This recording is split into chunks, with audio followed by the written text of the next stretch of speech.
O estudo As 7 eras da igreja, a era de Éfeso. A era de Éfeso. Onde que fala sobre Éfeso? A era de Éfeso? Vamos ler aqui em Apocalipse. Apocalipse, capítulo 2. Capítulo 2 fala sobre as cartas às 7 igrejas da Ásia. A primeira carta à igreja de Éfeso.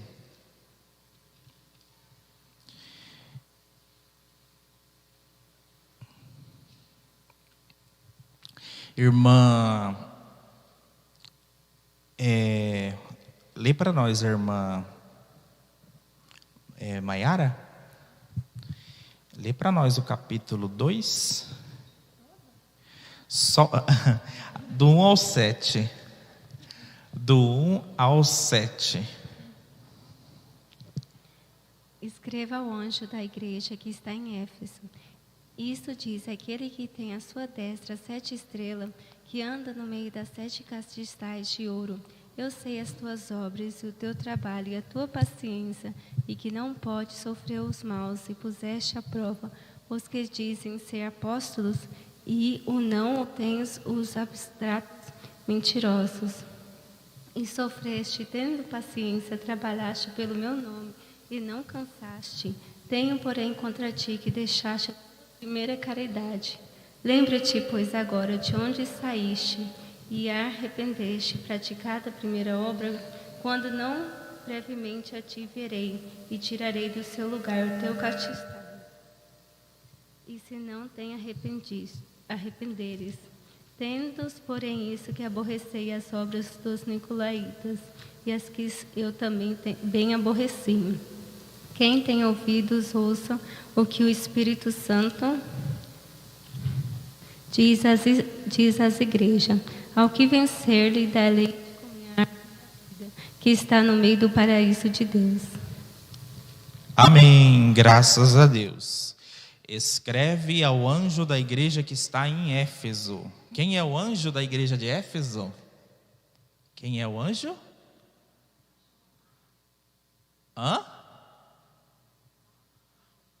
Paulo. Isto diz aquele que tem à sua destra as 7 estrelas.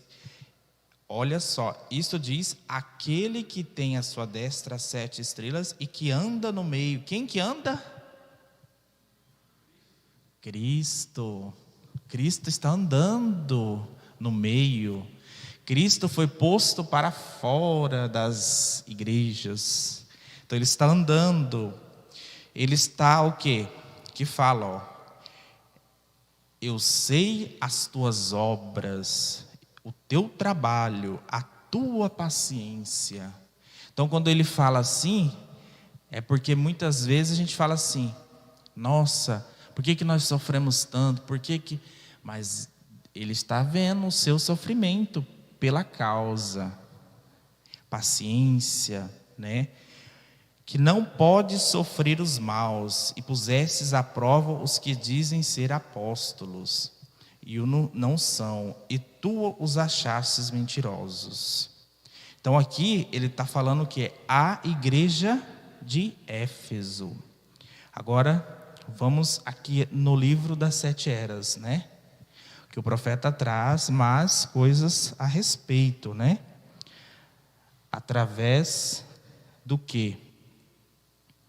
Através da chave mestra que o profeta utilizou para escrever as eras. Qual que foi a chave mestra? Qual que foi a chave mestra? Nós estudamos já. Qual que foi a chave que o profeta utilizou? Revelação, né?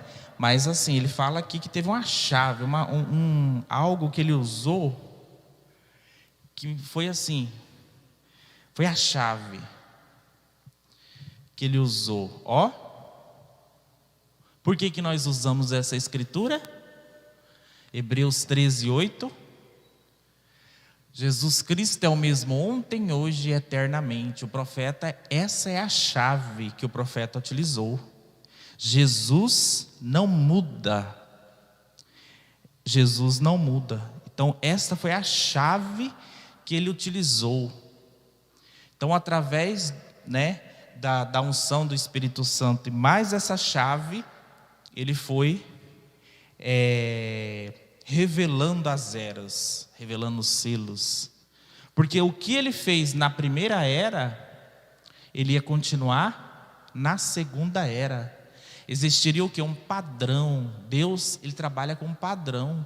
Deus não faz uma coisa na primeira era e na segunda era vai fazer totalmente diferente. Deus não faz isso. Na primeira era, Deus colocou um mensageiro, profeta. Na segunda era, ele vai fazer o quê? Vai continuar com o mesmo padrão. Ele vai querer um mensageiro também. Tanto é que ele iniciou as eras com um mensageiro. Na segunda era, outro mensageiro. E aí vai, Cada era um mensageiro. Na primeira era, abriu-se um mensageiro profeta. Aí o padrão de Deus é o quê? Fechar as eras com um mensageiro profeta. Se abriu, eu vou fechar as eras. Ou seja, é Deus trabalhando com padrão. Então, Deus, ele, através dessa, Jesus Cristo é o mesmo ontem, hoje, eternamente, ele não muda. Deus não muda. A igreja pode até mudar, as coisas da igreja. O profeta deixa bem claro aqui, que as coisas da igreja podem até mudar, mas Deus não muda. Ele vai fazer uma coisa aqui, vai fazer uma coisa ali, de outro jeito, outra forma totalmente diferente, A chave que me foi dada pelo Senhor, pela qual pude determinar o mensageiro para cada era, é exatamente escriturística. De fato, ela poderia ser chamada a chave básica da Bíblia. É a revelação de que Deus nunca muda e de que seus caminhos são tão imutáveis como Ele é. Hebreus 13:8. Hebreus 13:8.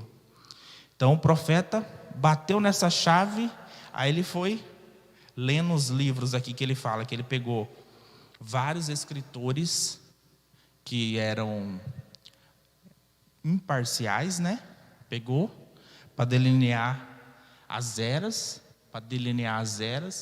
e para definir os mensageiros. Porque as eras, as igrejas, a Bíblia já fala, que é Éfeso, Esmirna, Pérgamo, já fala na Bíblia. Mas e aí os mensageiros, os anjos? O que fez o profeta desenhar esses dois quadros, E aí? Vamos então continuar onde nós paramos, na página 63.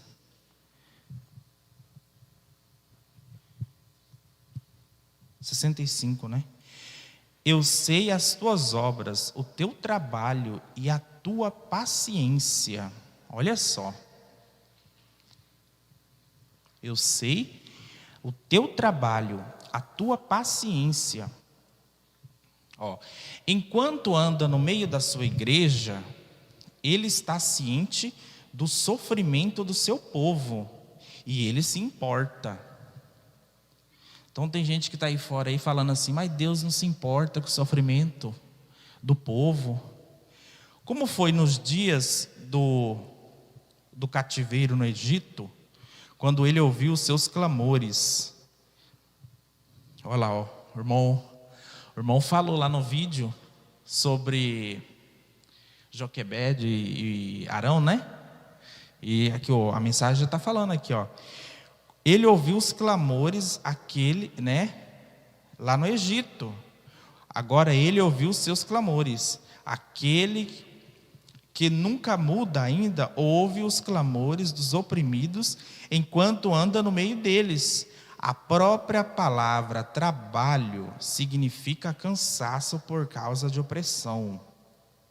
O povo de Deus não apenas trabalha por ele, Deus, é um trabalho de amor, mas eles sofrem por ele com alegria.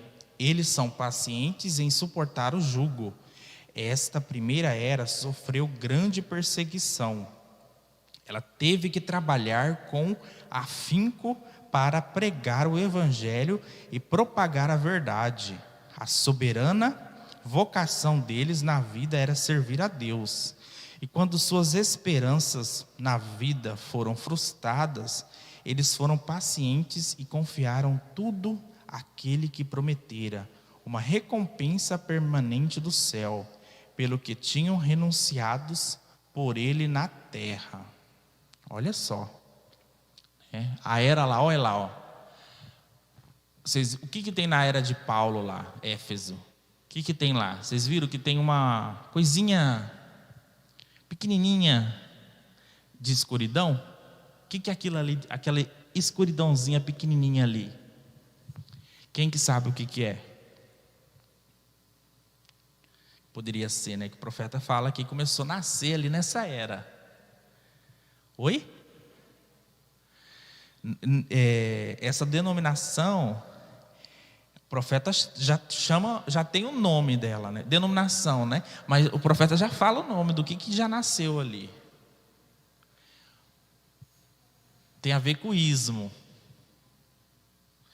É o nicolaísmo, balanismo, jezabelismo, já começou a nascer nessa era ali. Já começou a nascer ali. Ou seja, já estava infiltrado ali na igreja. Né?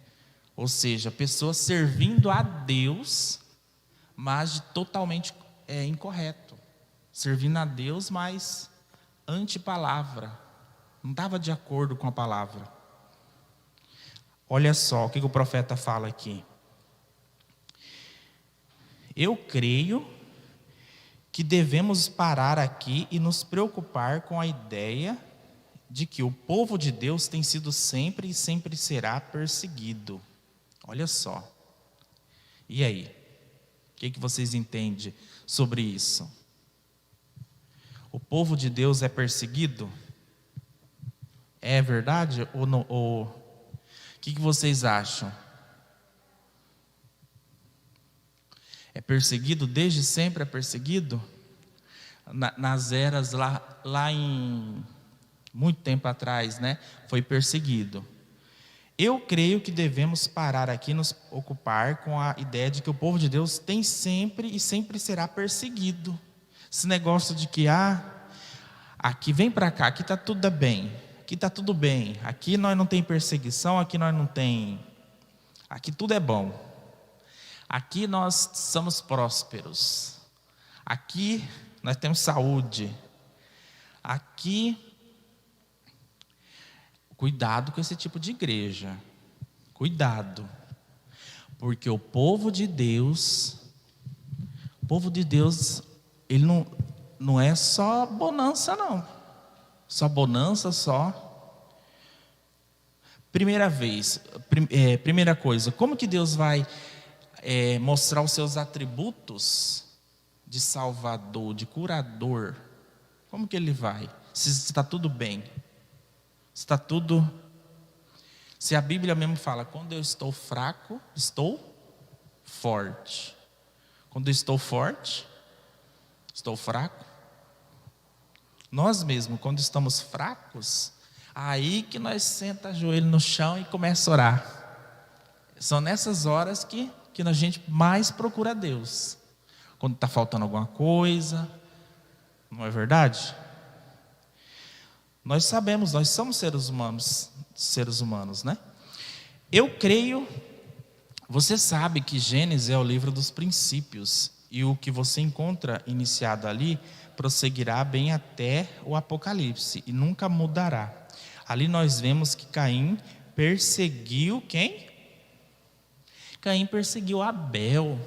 Olha só, perseguiu e matou Abel, porque este agradara a Deus. Olha só, Caim, o que Caim fazia? Caim cultuava a Deus também, não cultuava? Caim cultuava a Deus, mas ele pensava que ele estava cultuando certo. Não é verdade? Então, Caim perseguiu e matou Abel. Ele chegou ao ponto de matar o seu irmão, porque este agradara a Deus. Depois vemos um perfeito quadro no filho da carne de Abraão, Ismael, que implicava e lutava com o filho da promessa, Isaque. E lá estava Esaú, que odiava a Jacó e o teria matado, caso Deus não intervisse. Olha só, no Novo Testamento encontramos Judas traindo Jesus. Olha só, Judas traindo Jesus. Ao passo que as ordens religiosas do primeiro século tentavam destruir os crentes primitivos. Então, cuidado com esse negócio de cristão querer perseguir o outro. Olha aí, ó, a mensagem já não está falando. Cristão que está correndo atrás do outro, já está mostrando a linhagem dele. Já está definindo a linhagem.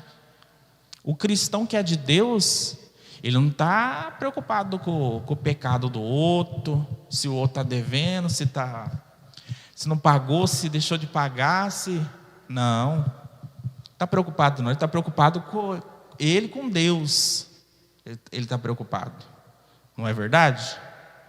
Ele está preocupado com ele e Deus, está preocupado com a vida dos outros, se fulano, ciclano. Porque o profeta nos fala que a linhagem de Caim, ela sempre veio perseguindo a linhagem de Deus. Veio ali, ó, perseguindo. Ou seja, os filhos deste mundo, controlados pelo diabo, odeiam os filhos de Deus, que são controlados pelo Espírito. Aí muitos aí fora falam, não, mas todo mundo é filho de Deus. E aí? Todo mundo é filho de Deus? O que vocês acham? A Bíblia fala isso? Todo mundo é filho de Deus? Vamos lá, irmã Valdirene. O que você acha sobre essa expressão, todo mundo é filho de Deus? Eu quero ouvir vocês. O que nós somos ensinados pelo profeta, quando fala que todo mundo é filho de Deus? É isso?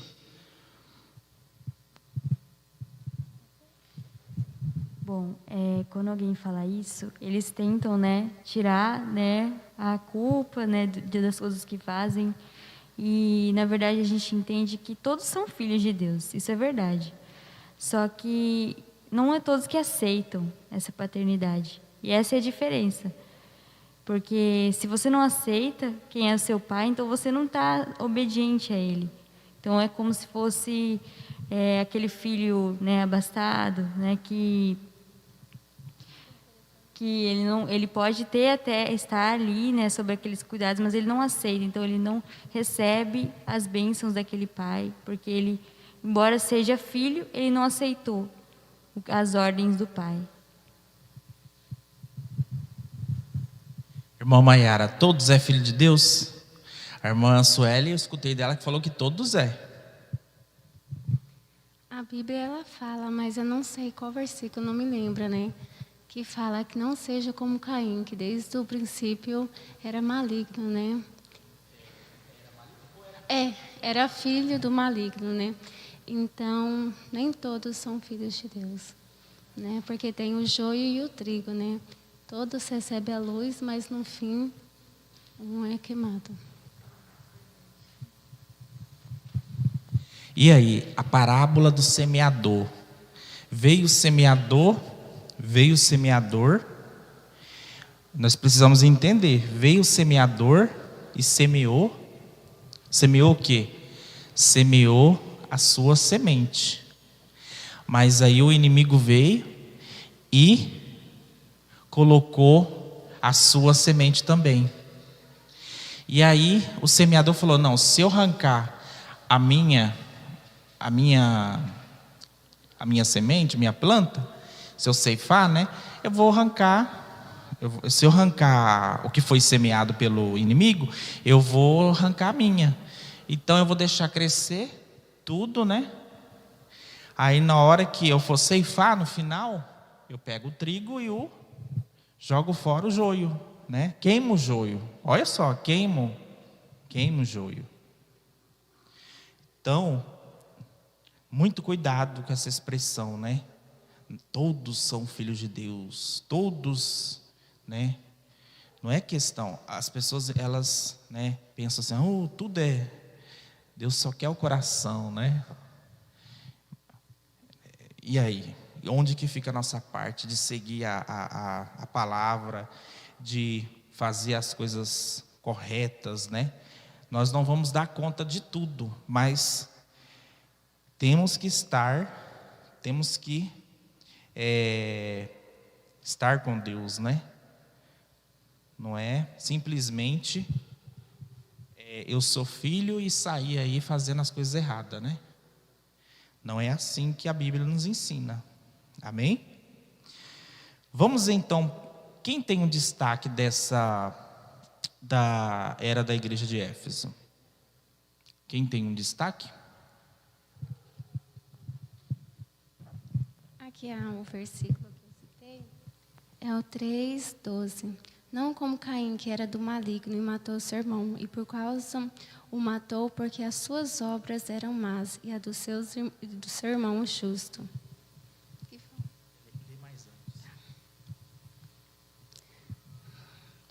Porque esta é a mensagem que ouviste desde o princípio, que nos amou uns aos outros, não como Caim, que era do maligno e matou seu irmão, e por causa que o matou, porque as suas obras eram más, e a do seu irmão justo. Amém, exatamente. Então vamos agora, quem tem um destaque sobre a mensagem que leu em casa? Algo que você destacou e você deseja trazer aqui na frente, né? Ler algo.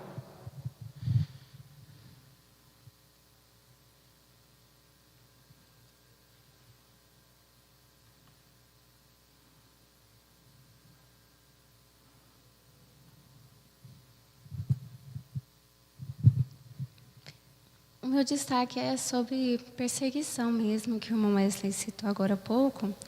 Está no parágrafo 49.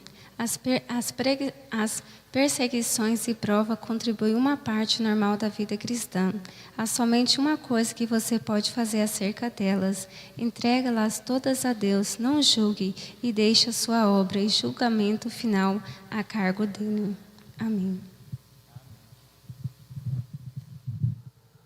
Mais alguém?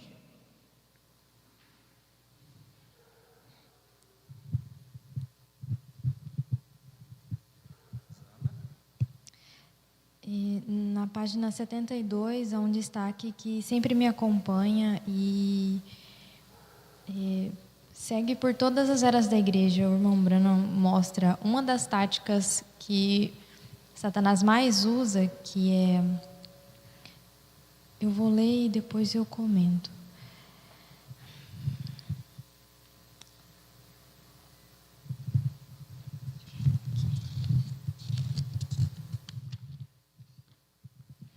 Há alguns momentos atrás eu mencionei que João compreendia o que era amar a Deus. Este grande apóstolo do amor certamente veria quando a igreja começasse a perder aquele primeiro amor de Deus.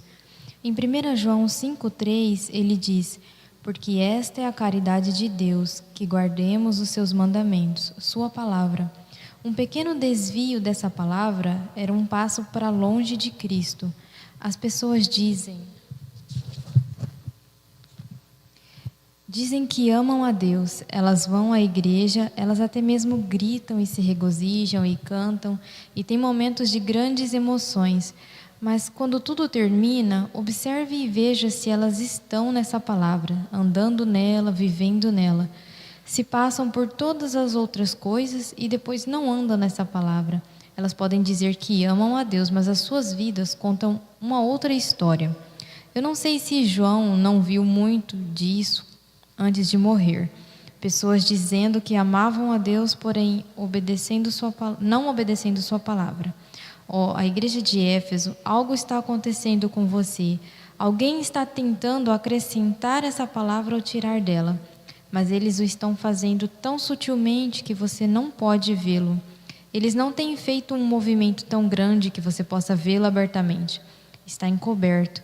E eles o estão trazendo por meio da razão e da compreensão humana. E isso tomará o controle a menos que você o rejeite. Volte ao Pentecoste antes que seja tarde demais. Mas, como sempre, as pessoas não prestam atenção à advertência de Deus. Este fogo de avivamento edificado sobre a sagrada palavra é tão maravilhoso e a manifestação do Espírito tão abençoada que um pequeno temor se insinua e um sussurro no coração diz: como podemos proteger essa verdade que temos? O que podemos fazer para ver este avivamento continuar? É aí onde o espírito anticristo entra e sussurra: olhem, vocês têm a verdade agora. Cuidem que ela não se perca. Organizem e estabeleçam o credo daquilo que vocês o fazem. Eles organizam, eles acrescentam a palavra e morrem exatamente como Eva, por tomar uma palavra errada. É a palavra de Deus que produz vida, e não é o que nós dizemos acerca da palavra que conta, mas é o que Deus disse. E essa é uma tática muito antiga do inimigo que ele faz. Se ele não pode te puxar, ele te empurra. Então, se ele não pode te puxar para fora da palavra, ele te empurra para um fanatismo extremo ou para uma organização. E não é isso que Deus quer, não é assim que Deus trabalha, não ali no início da igreja e até hoje também. Deus abençoe. Amém. Graças a Deus. Amém. Amém. Aqui, a irmã Isana leu aqui o que eu tinha sublinhado aqui, né? Que eu tinha colocado aqui. Eu separei aqui que eu estava falando que a Escritura, um tempo atrás eu estava conversando com uma pessoa sobre essa questão de filho de Deus, né? Aí ela falando, não, todo mundo é filho de Deus. Aí eu mostrei essa Escritura aqui para ela, ó. Eu estava até caçando essa Escritura. 1 João 3, versículo 8, 9 e 10, falando sobre esse tema. Quem comete pecado é do diabo, porque o diabo peca desde o princípio.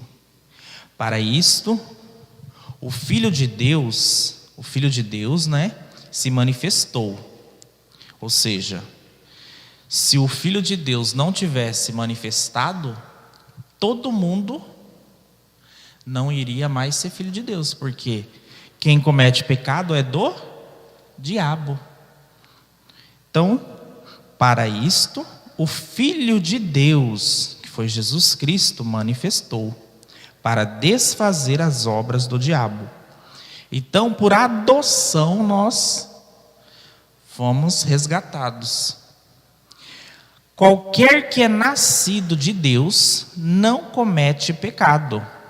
Aí que está a chave. Tem que ser nascido de Deus. Então, assim, o nascimento natural não significa que todo mundo nasceu naturalmente é filho de Deus. Não, você tem que nascer de Deus. E como que se nasce de Deus? Pelo Espírito. Pelo Espírito. Porque a sua semente permanece nele e não pode pecar. Porque é nascido de Deus. Nisso são manifestos os filhos de Deus e os filhos do diabo. Porque os filhos de diabo não vão nascer de Deus. qualquer que não pratica a justiça, não ama a seu irmão, não é de Deus. Então a Bíblia falando.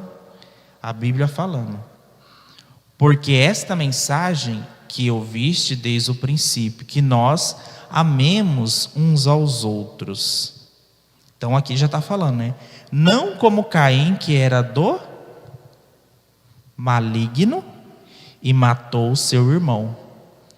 Mas aí muita gente fala, mas como que Caim era do maligno e nasceu de Eva? Peraí, mas Caim não era filho de Adão? Tem gente que... E aí? Só profeta para explicar o que aconteceu. Vocês entenderam? Só profeta. Porque se a Bíblia fala que Caim era do maligno, como que eu vou falar que Caim é da linhagem de Deus? Como que eu vou falar que Caim nasceu de Adão? Como que eu vou falar? Se a Bíblia fala que Caim era do maligno. E aí? Só profeta. Quem tem um destaque?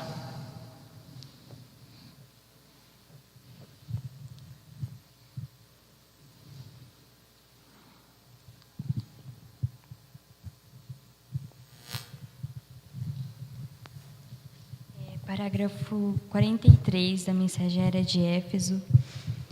A verdadeira igreja de Jesus Cristo, a noiva, é comparada com o ouro puro. Sua justiça é a justiça dele. Seus atributos são os mesmos atributos gloriosos dele. Sua identidade se encontra nele. O que ele é, ela o reflete. Ela está sujeita a manifestar o que ele tem. Nela não há culpa, ela é gloriosa por dentro e por fora. Desde o princípio até o fim, ela é a obra de seu Senhor. E todas suas obras são perfeitas, de fato. Nela está resumido e manifesto o propósito e a sabedoria eterna de Deus. Como pode alguém sondá-lo? Como pode alguém entendê-lo? Embora não possamos fazê-lo, podemos aceitá-lo pela fé, porque Deus o tem dito. Isso nos ajuda, né? Às vezes nas lutas a gente lembra quem a gente é, dessa forma, né, que igual o profeta está dizendo aqui, e nos dá forças para continuar. Amém. Amém. Amém. Graças a Deus. Amém. Mais alguém tem destaque?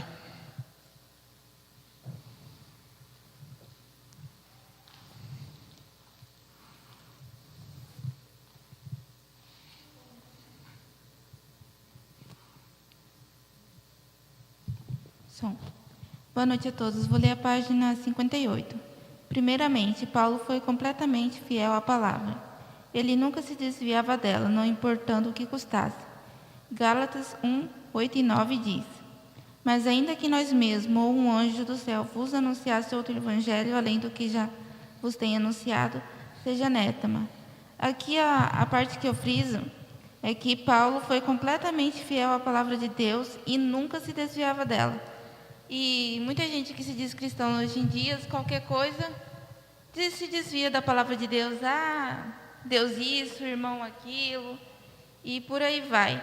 Sendo que antigamente os irmãos eram comidos vivos por leões, e mesmo assim continuava fiel até a morte. E hoje qualquer coisinha é motivo para se desviar. Então aqui a gente vê o exemplo de Paulo e dos irmãos de antigamente. Amém. Amém, graças a Deus, né?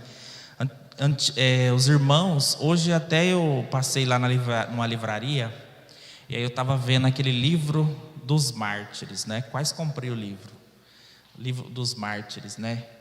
Mostra o Coliseu, assim, que fala sobre os mártires, né? Da Bíblia, que sofreram, né?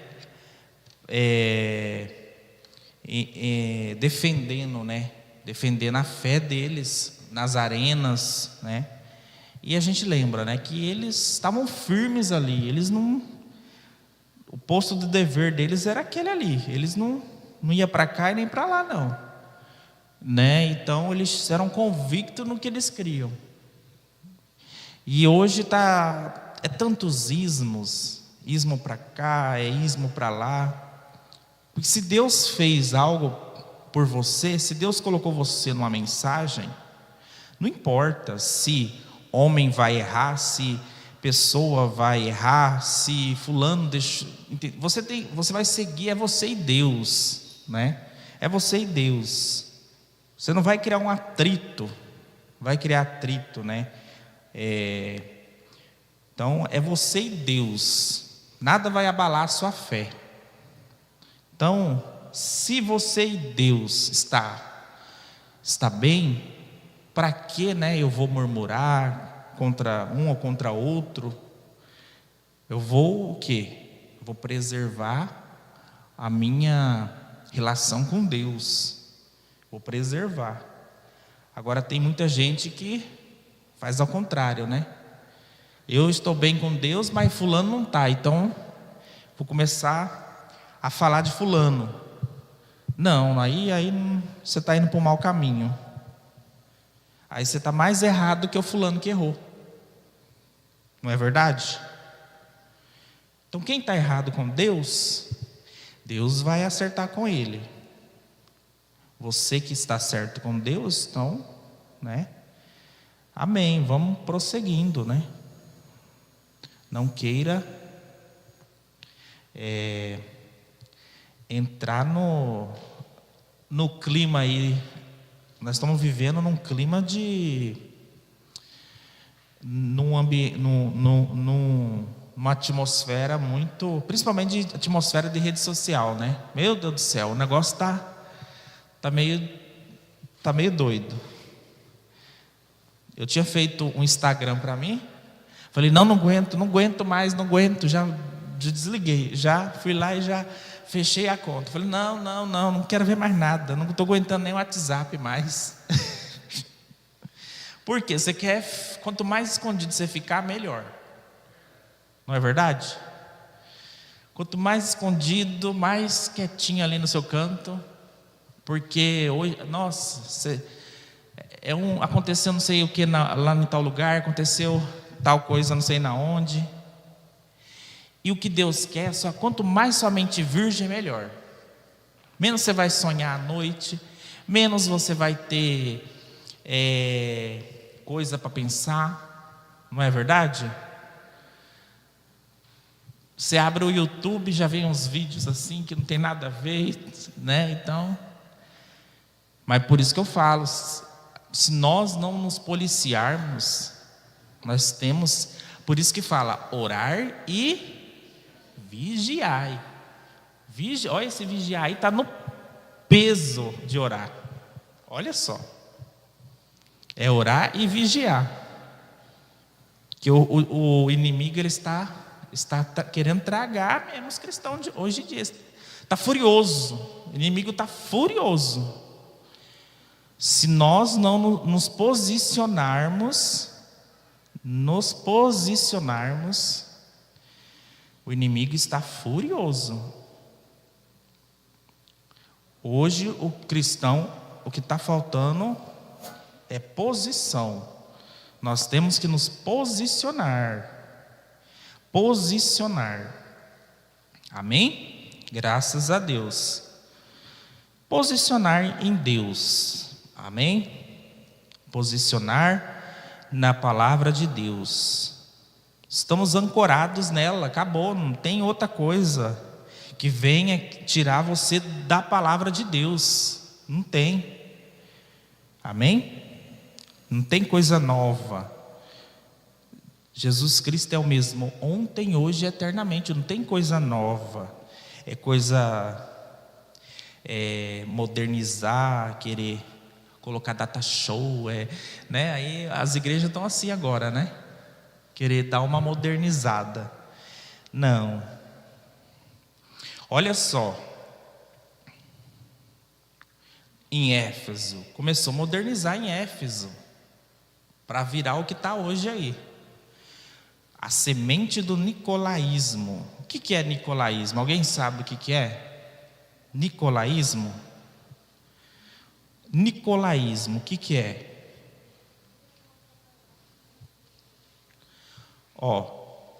Nicolau de Antioquia, página 73.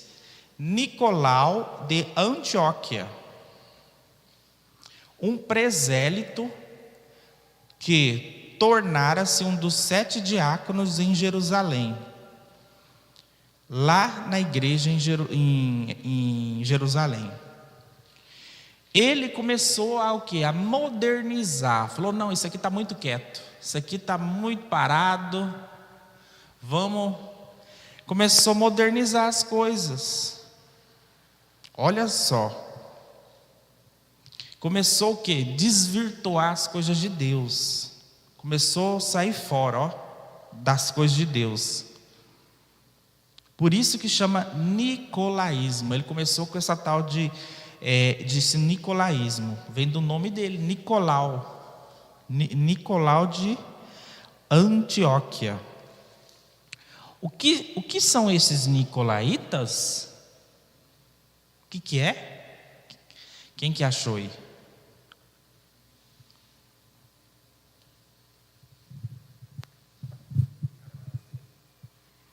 Parágrafo 78. O que eram esses nicolaítas? A palavra vem de 2 palavras gregas.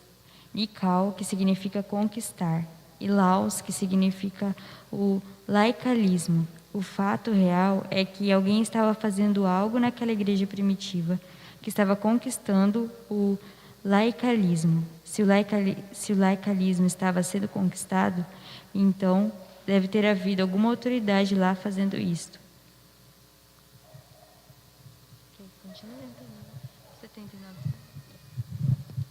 Então, olha só, na realidade alguém estava fazendo algo naquela igreja primitiva que estava conquistando os leigos. Se os leigos estavam sendo conquistados, então deve ter sido alguma autoridade lá fazendo isto. O que é que Deus aborrecia estava acontecendo naquela igreja? O que acontecia então? Olha, para Deus aborrecer, deve ser alguma coisa que estava contra a palavra de Deus. O que acontecia então? Estava acontecendo agora. É exatamente o que a palavra nicolaíta significa. O povo estava, de certo modo, sendo sujeito de uma forma que era completamente contrária à palavra de Deus. Agora, para entendermos a real significado daquilo que estamos a ponto de ventilar, eu devo adverti-lo a manter sempre em mente que religião, assuntos espirituais, se preferir, é composta de 2 partes que se entrelaçam, mas são tão opostas quanto preto e branco. A igreja, olha só, a religião e o mundo espiritual são formados dessas 2 árvores que tiveram suas raízes no Éden. Lembra daquelas 2 árvores no Éden? Então, foi lá, tudo começou no Éden. Tanto a árvore da vida como a árvore da ciência do bem e do mal estavam no meio do jardim, e sem dúvida seus próprios ramos entrelaçavam-se uns com os outros. Assim, a igreja de Éfeso existe esse mesmo paradoxo. A igreja é constituída de bons e maus. Olha aí as três, deu branco agora, as 3 mensagens, as três classes de crente. O profeta falando, a igreja é constituída por bons e maus. 2 vinhas formam a igreja. Elas são como trigo e joio, crescendo do lado a lado. Nós não podemos também falar, tudo é bonitinho, tudo é bom, tudo é... Não. Nós temos que pregar a palavra na essência. Na essência. Ou nós estamos do lado de Deus ou estamos do lado do inimigo. Nós temos que escolher, porque os frutos, a gente vai colher os frutos, né? Quais são os frutos do Espírito? A Bíblia fala, né? Fé, né? Tem os frutos que você vai colher, né? A igreja é constituída, duas vinhas formam a igreja. Elas são como trigo e joio, crescendo lado a lado, mas uma é verdadeira e a outra é falsa. Ora, Deus falará com cada uma, e Ele fará acerca de cada uma, e Ele as chamará de a igreja, e somente os escolhidos saberão realmente qual é a verdadeiro espírito. Somente os escolhidos não serão enganados. Mateus 24, 24. Porque surgirão falsos cristos e falsos profetas, e farão tão grandes sinais e prodígios, que se possível for, enganariam até os escolhidos. Amém? Muito bem, muito bem. Agora, qual era o clima espiritual dessa igreja? Ela tinha deixado o seu primeiro amor. O que é o primeiro amor? Deixado o seu primeiro amor da palavra de Deus, nos foi revelado como sendo a queda de sua origem, a qual foi o Pentecostes. Em linguagem clara, isso significa que esta igreja estava em perigo de ser retirada da liderança do Espírito Santo. O controle do Espírito Santo. Foi exatamente isso que aconteceu depois que Moisés guiou Israel para fora do Egito. A maneira de Deus era guiá-los através da nuvem de fogo, a palavra profética de milagres e sinais, prodígios dados por Deus. Isso era para ser realizado por homens selecionados por Deus e ordenados por Deus, e equipados por Deus e enviados por Deus, com todo o acampamento sendo dominado por um movimento do Espírito Santo. Eles se rebelaram e quiseram um conjunto de regras e credos para se guiarem.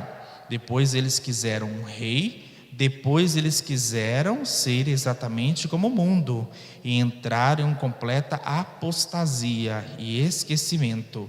E é exatamente assim que a primeira era da igreja começou e ficará gradativamente pior. Olha aí. A primeira era começou já com esse espírito nicolaísta, né?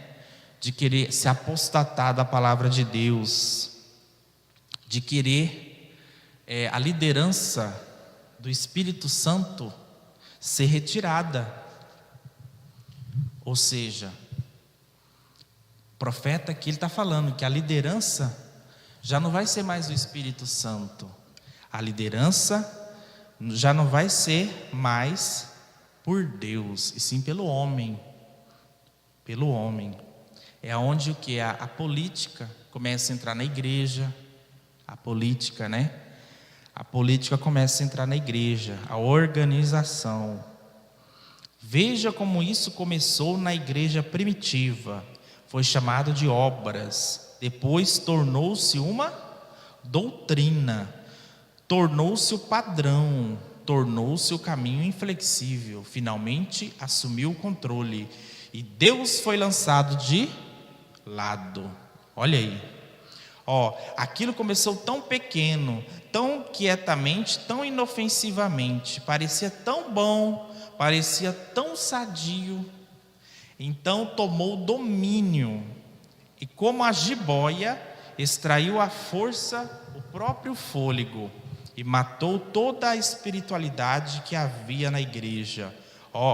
Essa falsa vinha é astuta, é como um anjo de luz até que se apodere de você. Agora, eu quero dizer que creio em liderança, mas não em liderança de homens que eu creio. Eu creio na liderança do Espírito Santo vindo através da palavra. E eu também creio que Deus tem estabelecido homens na igreja, que são dotados pelo Espírito, e eles manterão a igreja em ordem. Eu creio nisso. Eu creio também que a igreja é governada por homens que Deus envia para tomar conta, mas este governo é pela palavra, de maneira que não são homens realmente governando, mas o Espírito de Deus, porque a palavra e o Espírito são um. Lembrai-vos dos vossos pastores que vos falam a palavra de Deus, a fé dos quais imitai, atentando para a sua maneira de viver. Amém. Então, foi aqui nessa era, que começou, o povo, a liderança ser ocupada por o quê? Por cargos, Aí aqui que começou a surgir a organização, as organizações, as denominações, foram se criando, se constituindo. Aí você tem lá o bispo, o arcebispo, Você tem a hierarquia na igreja. Por que hierarquia na igreja? Porque agora um vai mandar no outro, Um vai comandar o outro. Não vai ter a liderança do Espírito. Que o homem de Deus, ele vai pregar a palavra, ele tem que ter o livre arbítrio, Ele tem que ter quando ele vai pregar aqui, ele tem que ter o quê? Ele não pode estar sujeito a ninguém.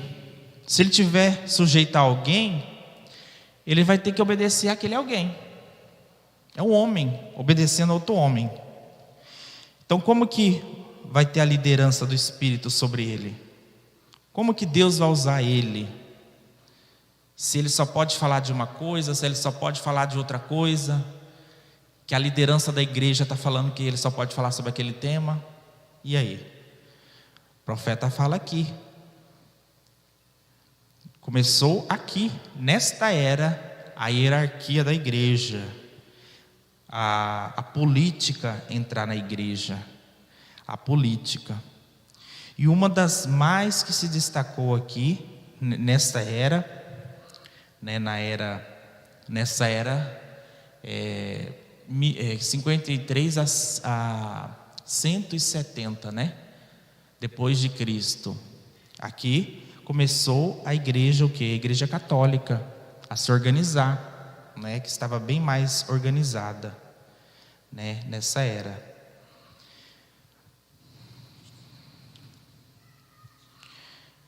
Creio que já estamos no horário de encerrar.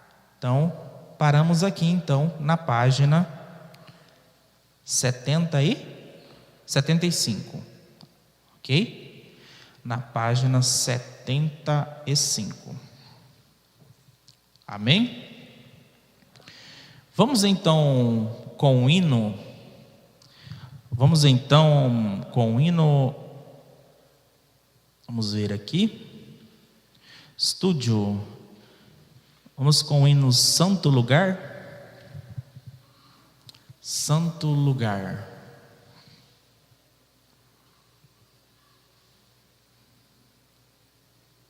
Pastor Valtair Borges e conjunto.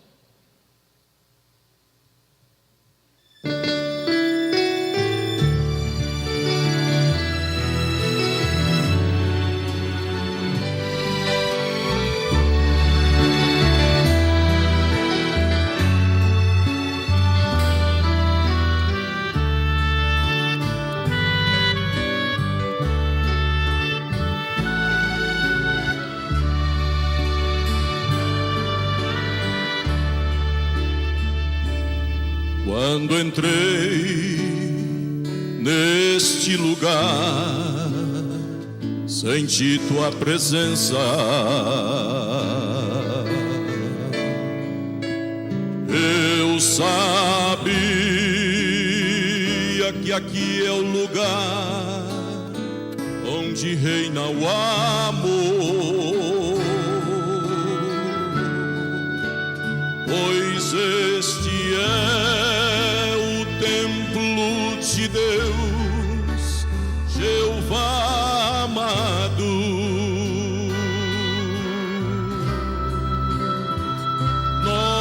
estamos em sua presença, em santo lugar.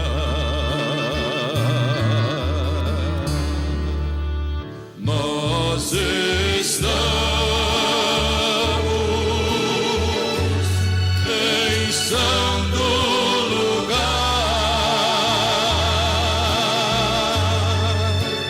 e posso sentir que aqui há anjos ao redor.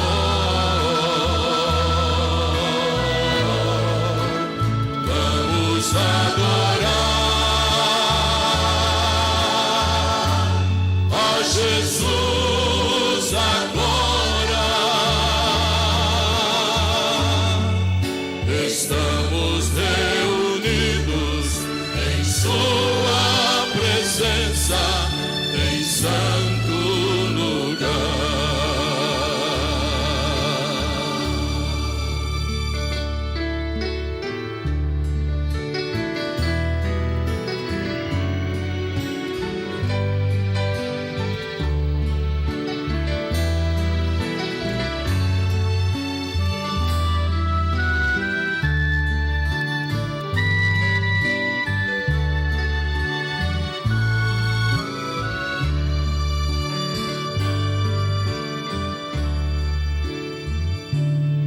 Na presença de Jesus há gozo infindo, e aos teus pés a paz na alma encontrarás.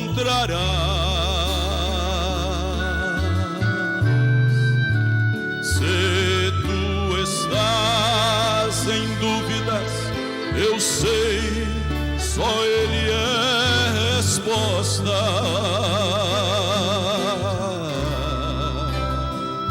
Nós estamos em sua presença, em santo lugar. Nós estamos em santo lugar e posso sentir que aqui há anjos ao redor.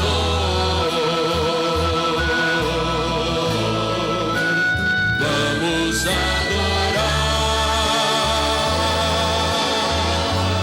a Jesus agora. Estamos reunidos em sua presença, em santo lugar.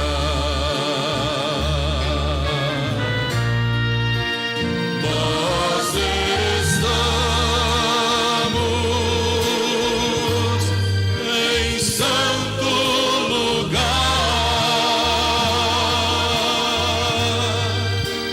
e posso sentir que aqui há anjos ao redor.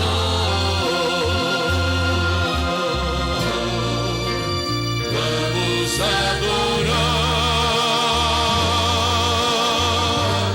a Jesus agora. Estamos reunidos em sua presença. Estamos reunidos em sua presença. Estamos reunidos em sua presença, em santo lugar.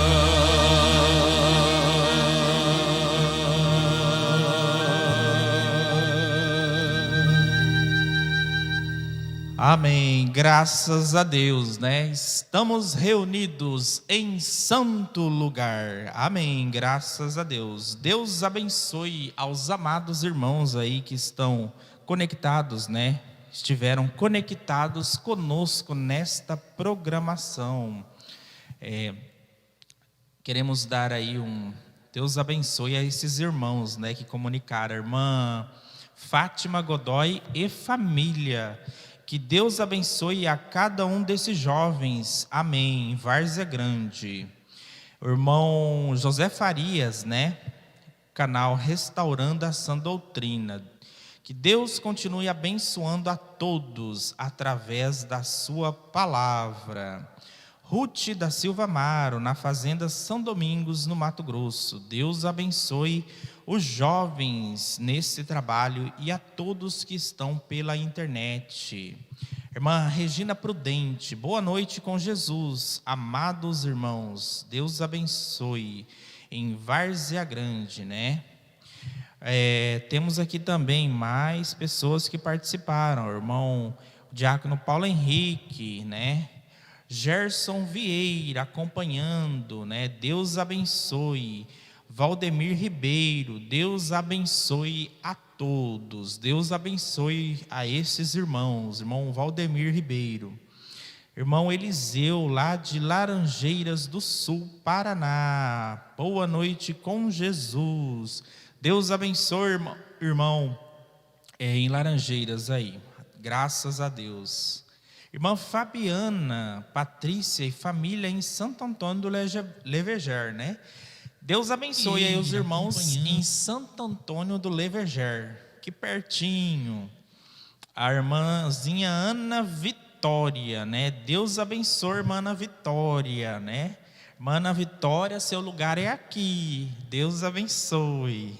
Amém. Graças a Deus a esses irmãos que participaram mais esta noite, né? Nesse culto de companheirismo. Graças a Deus. Fomos ricamente abençoados. Amém? Graças a Deus. Vamos então fazer a oração de encerramento e após a oração, o estúdio ali sobe o hino para finalizar. A graça de Deus é real, com a mocidade aqui em Cuiabá. Amém? Irmão Marcos Paulo, faz oração para nós aqui, irmão Marcos Paulo. Ele está presente. Deus abençoe, irmão Marcos Paulo. Senhor Deus, Pai Celestial, estamos aqui. Amém, graças a Deus. Obrigado por mais um dia, Senhor, abençoe mais ter nos protegido, nos guardado de todo mal, Senhor. mais. Senhor, obrigado por mais graça. esse culto, Senhor, ter nos abençoado a cada dia mais, Senhor. Sim, ó Deus. Abençoe também nossa noite, dê uma boa noite de descanso, Ó, Senhor. Senhor. Abençoe também amanhã, Senhor, Ó Deus. de culto, Senhor. Abençoe cada irmão, cada eleito, Senhor. Ajude cada um de nós, Senhor, mais fiarmos a Ti, Senhor. Por isso que eu te peço e te agradeço, em nome do Senhor Jesus. Amém. Amém, graças a Deus. Amém, estamos então despedidos. A graça de Deus é real.